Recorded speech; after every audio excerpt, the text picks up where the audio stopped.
읽은 이제 우리 요엘서 그 마지막 부분에 다 와 있는데요. 요엘서는 한마디로 예수 그리스도께서 이 땅에 오셔서 십자가와 부활이라고 하는 엄청난 사건 이후에 성령께서 이 땅에 내려오시게 되면 이루어지는 하나님의 그 자녀들에게서 보여지는 그 놀라운 축복에 대해서 예언되어 있는 부분입니다. 십자가와 부활은 우리 인류에게 엄청난 정말 사건입니다. 왜냐하면 우리의 죄에 대한 형벌이 이미 끝나버렸기 때문입니다. 믿기만 하면 내가 무의식과 의식과 그리고 과거와 현재와 미래에 지은 그 어떠한 죄든 그 죄의 크기에 상관하지 않고 우리를 그 죄에서 구원하시고 우리의 죄를 용서해 주시고 우리를 하나님의 자녀 삼아주시는 그 놀라운 사건을 우리 안에서 경험할 수 있기 때문에 그렇습니다.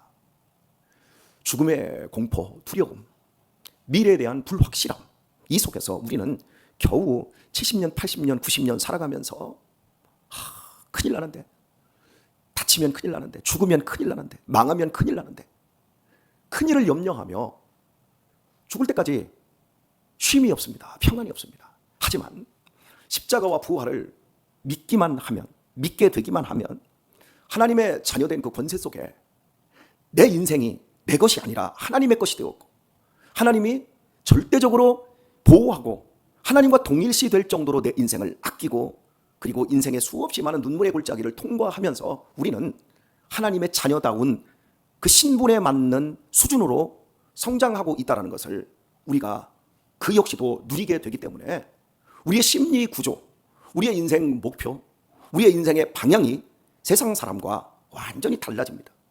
그러니 예수님의 십자가와 부활을 믿을 수 있게 되는 성령의 감동 감화 사건은 얼마나 엄청난 사건일 수 있는 것입니까? 바로 그 엄청난 비전을 본문이 이야기할 때 18절에서는 그날에 산들이 단 포도주를 떨어뜨릴 것이며 작은 산들이 젖을 흘릴 것이며 유다 모든 시내가 물을 흘릴 것이며 말합니다. 젖과 꿀이 흐르겠다라고 말씀하신 하나님의 비전이 드디어 성취되었음을 선포합니다. 그리고 여호와의 전에서 샘이 흘러나와서 시딤 골짜기에 되리라. 아카시아 같은 그 못나고 쓸모없는 나무들의 군락지, 그것도 깊이 있습니다. 골짜기입니다. 이런 곳에 여호와의 전에서 원천의 샘이 흘러나오는 겁니다. 바로 오늘날 우리와 같은 교회를 이야기하는 거예요. 우리 각자 한 사람 한 사람을 보세요. 우리가 뭐 백향목 같습니까? 우리들이 무슨 포도나무 같고 무화과 나무 같습니까? 여러분의 인생에서 단계 나옵니까? 백향목 같은 사람들은 다 여기 교회 안 나옵니다. 다 세상에서 너무너무 잘 나가는 높은 자리에 다 있고 이 교회는 다 아카시아 같은 시딤나무 같은 이런 사람들이 다 여기 있습니다. 가만히 보세요. 얼굴들은 평안해 보이시는데 여러분의 실제 삶으로 들어가 보세요. 다 지지고 볶아대고 이것도 모자라고 저것도 모자라고 너무나 연약함 속에서 여러분들이 살고 있지 않습니까? 바로 그럼에도 불구하고 우리가 저 높고 높은 사람들보다 더 멋지고 행복하고 평안하게 사는 이유는 원천의 샘, 네 배에서 생수의 강이 흘러나리라. 나를 믿어라. 그리하면 네 배에서 생수의 강이 흘러나리라. 이 안에서 기쁨이 있고 이 안에서 행복이 있고 이 안에 허무가 끝났고 이 안에 보람이 시작되었으니 그 인생이 즐겁지 않을 수 있겠습니까? 우리 유신이의 걱정, 근심, 고민거리가 뭔지 아세요? 아버지 늙으면 송탄 장로교회 은퇴하셔야 되잖아요. 그러면 아버지 뭐 먹고 살아요? 아버지 은퇴하면 월급도 안 나오잖아요. 뭐 먹고 살아요? 그리고 아버지는 집도 없잖아요. 어떻게 살아요? 그러면 네가 먹여 살리지 않냐? 그랬더니 아버지 저 혼자 살기도 어려워요. 제가 아무리 계산해도 나 혼자 사는 거, 나 결혼하고 그리고 집 사고 차 사고 아무리 해도 이게 계산이 안 나와요. 그래서 야 니네 할아버지는 계산이 나오냐? 니네 할아버지는 아버지 나이 벌써 은퇴해서 그때부터 그냥 살아. 그런데 할아버지 할머니 너무 힘들게 사냐? 아니요. 네가 보게 될 거야. 우리 모두는 은혜로 산다라는 사실을. 하나님이 당신의 사랑하는 자녀들을 어떻게든지 살게 해주신다. 왜? 영원한 생명까지 주신 하나님이 아들을 십자가에 내어주시기까지 우리를 사랑하신 아버지 하나님께서 우리가 이 땅을 지나가는 동안 믿음으로 사는데 저 공중의 새와 저 들의 백합까지 먹이시고 입히시는 하나님이 우리 아버지인데 안 먹여 살리겠냐? 믿어라 그랬더니 입을 양쪽으로 삐쭉삐쭉 하면서 아버지나 잘 믿으세요. 그러길래 양마 네가 믿어야 돼 그러는데 알았어요. 나는 아직 그런 센 믿음은 아직 없는 것 같아요. 이제 이러면서 저하고 티각티각합니다. 여러분 목사의 자식도요 믿음이 없어요. 믿음이 지금 자라나고 있는 거예요. 그러니까 제가 경험치가 있는 믿음과 경험이 없는 믿음에 대해서 어제 아침 시간에 여러분에게 말씀드렸잖아요. 학생들, 청년들, 어린이들 믿음으로 교리적으로 고백하는 것이 과연 믿음일지 세상을 이겨낼 믿음일지 막상 당해봐야 되고 그 시간에 들어가 봐야 돼요.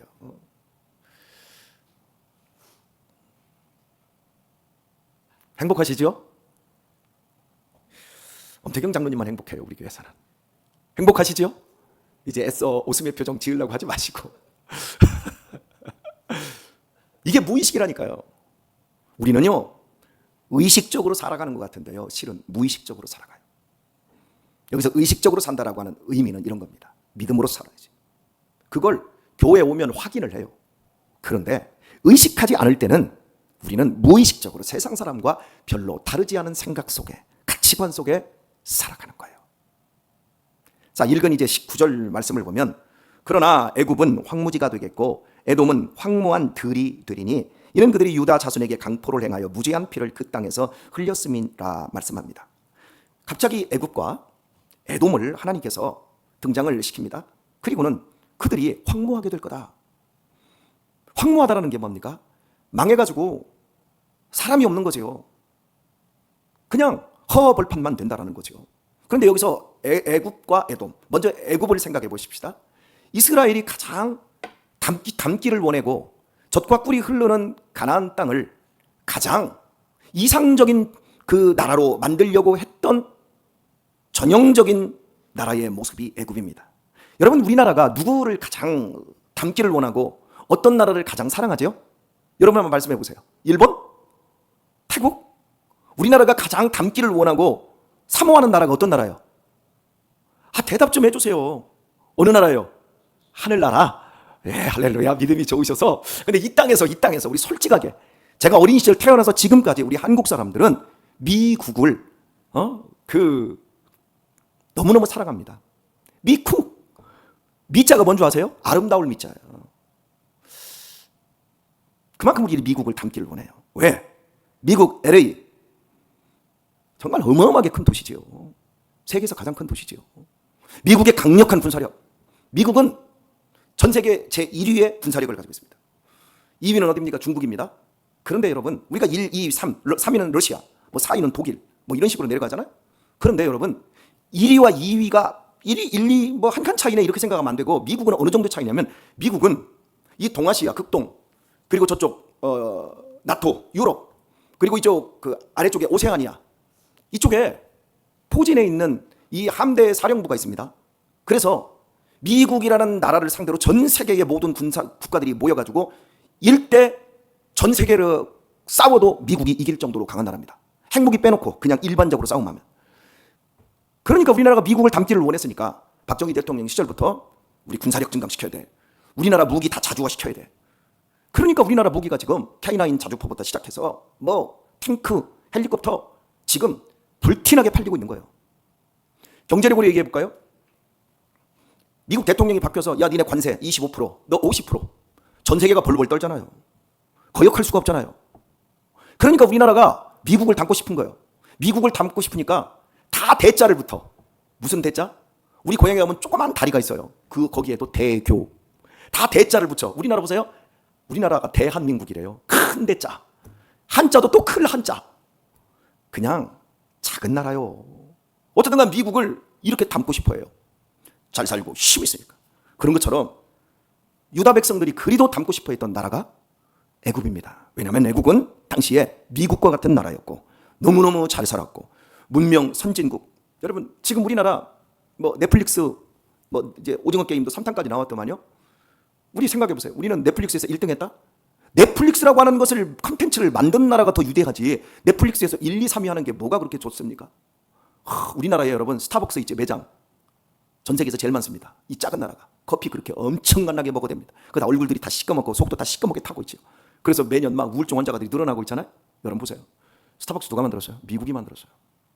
전 세계 여행을 가보면 맥도날드 있습니다. 코카콜라 있습니다. 맥도날드 전 세계 가면 유럽을 가도 뭐 저 아시아를 가도 다 이렇게 소변을 누려면 다 돈을 받습니다. 그런데 맥도날드에 가면 그냥 소변 그냥 누지게 해줍니다. 어마어마한 강국이지요. 그러니까 우리나라가 한류 열풍 그런 것도 따라가려고 엄청나게 노력하죠. 그런데 갑자기 여기 본문에서 유다 백성들에게 그 애굽이 황무지가 되겠다 말합니다. 오늘은 애굽만 살펴보도록 하십시다. 이게 도대체 무슨 얘기인지. 자, 가장 지혜의 왕, 믿음이 좋았던 왕이 누구였어요? 나는 부귀영화도 필요 없습니다. 나는 오직 하나님의 백성들을 잘 다스릴 수 있는 지혜가 필요합니다.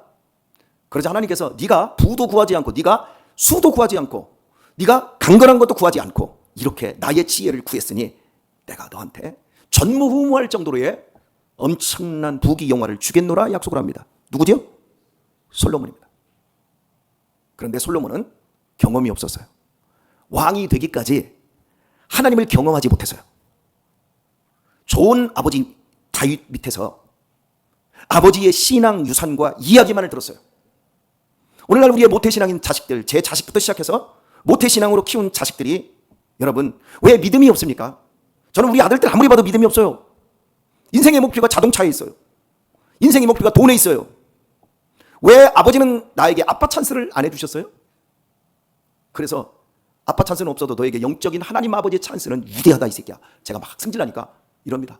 제가 그렇게 비우고 내려놓고 세상에 아무리 좋은 것이 있어도 그거보다 하나님을 능가할 수 없다. 아무리 얘기하고 제 삶으로 보여줘도 얘네들이 자기들이 경험을 못했기 때문에 솔로몬이야 솔로몬.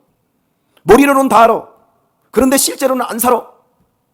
저희 집에 에어컨을 켜는 기준은 30도에서 31도를 넘어가야 됩니다. 28도만 돼도 눈을 부라리고 아버지 오늘 에어컨 기분이 어떠세요? 키우지? 아니 좀만 참아보자. 선풍기 틀면 되잖아. 아유 선풍기 틀면 뜨거운 바람 나. 근데 제가 아무리 봐도 선풍기 틀면 뜨거운 바람 안 나와. 시원 바람 나오지. 28도 29도에서. 야 좀 참을성도 있어야지. 덥니? 그러면 자 아버지 하루에 3번 4번씩 샤워하잖아. 샤워하고 나와. 그리고 자세를 낮게 해. 그러면 시원해져. 아, 목사님 참 지질이 궁상 떨고 사네요. 그냥 키세 그거 얼마나 나온다고. 할 수 있어요. 저도 그렇게 하고 싶어요. 그런데 제 자식들 인내.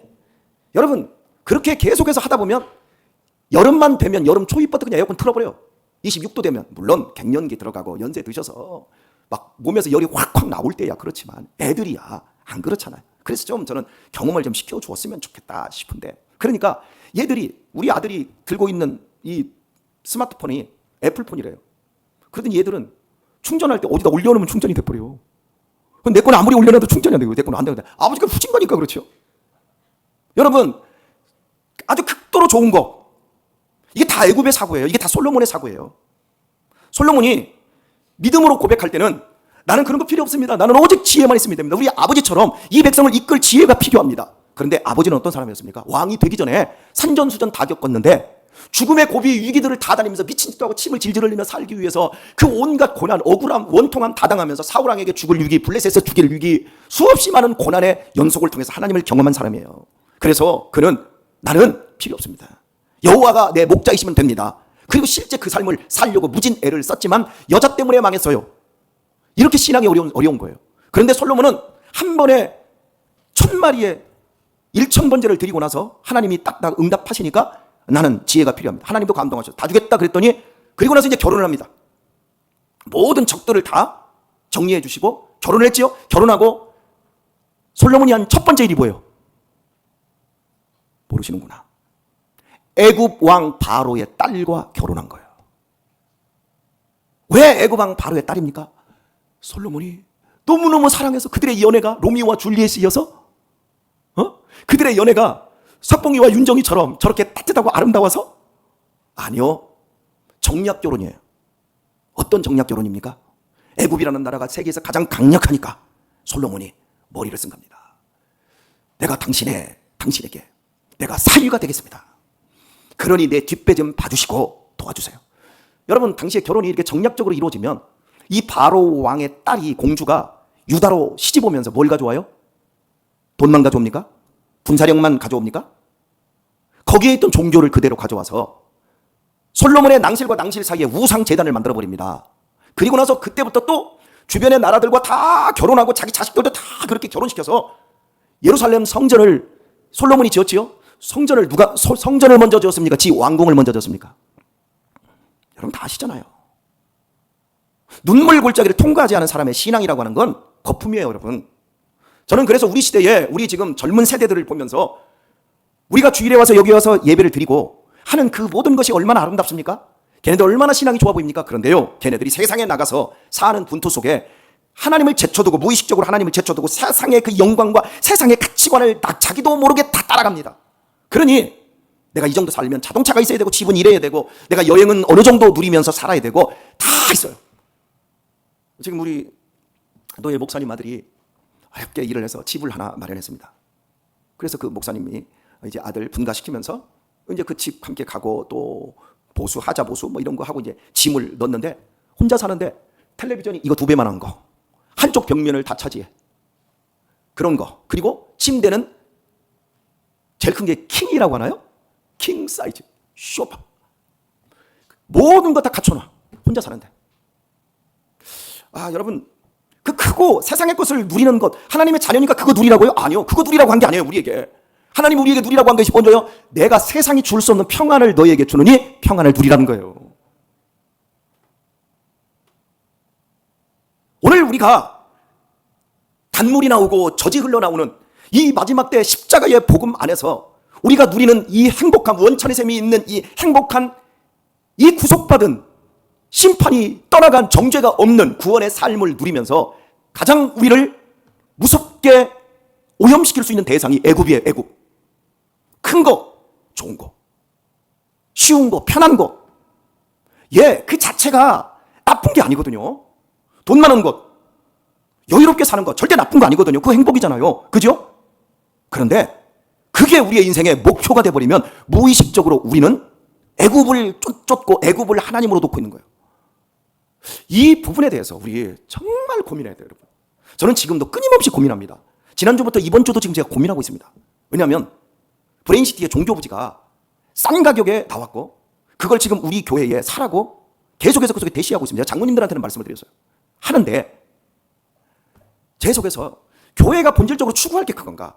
좋은 몫이 있는 곳에 가서 정말 그렇게 건물 예배당 잘 짓고 사람들을 끌어모으는 게 정말 그게 목표의 본질일까? 아니면 정말 하나님이 보시고 싶은 사도행전 그 2장 3장에 나오는 그 생명의 공동체, 너와 내가 내 것 네 것을 따지지 않고 함께 그것들을 누리며 하늘 가족이 되어가는, 그게 정말 본질인데 하나님이 지금 우리 교회를 통해서 보시고 싶은 것이 솔로몬처럼 내가 그렇게 하는 것은 아닌가? 나는 애굽을 사모하는 것은 아닌가? 다음 세대라고 하는 것으로 나는 정말 애굽을 쫓아가려고 하고 있는 것은 아닌가? 아니면 정말 하나님께서 그쪽으로 가게 하시는 것을 나한테 요구하는 믿음의 요구로, 야, 그 땅을 너와 네 자손에게 다 주기로 했는데 왜 그렇게 믿음이 없어 다수 10명은 안 된다, 그건 우리가 갈 수 없어요, 우리는 죽습니다, 이렇게 부정적인 생각을 할 거냐? 아니면 갈렙과 여호수아처럼 하나님이 명령하셨는데 이거 정말 하나님께서 허락하는 거 아닙니까? 이것인지 제가, 여러분, 저도 지금 고민한다니까요. 우리는 끊임없이 고민해야 돼요.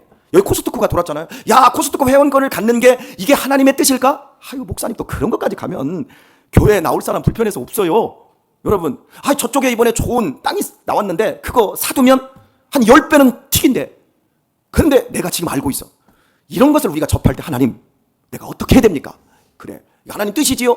하면서 왈칵 달려들기 전에 우리는 세상을 따라가나, 나는 애굽을 쫓아가나, 이런 것들을 고민하면서 하나님의 뜻을 물어야 우리 안에서 단물이 끊기지를 않고 우리 안에서 흘러가는 젖이 메마르지 않는 거예요.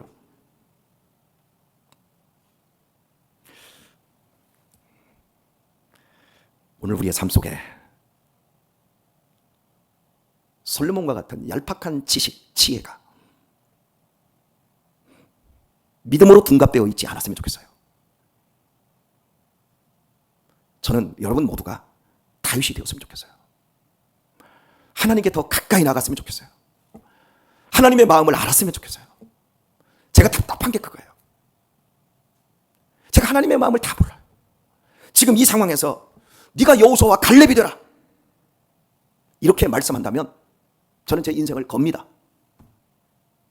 그런데 하나님께서 저에게 이렇게 말씀한다면 너 애굽을 바라보지 마라 그런다면 저는 다 비웁니다. 아니 비울 것도 없어요. 원래부터 비웠으니까 고민하지도 않을 거예요. 그러면 그런데 현재와 미래에 끼어서 제가 고민하고 있습니다.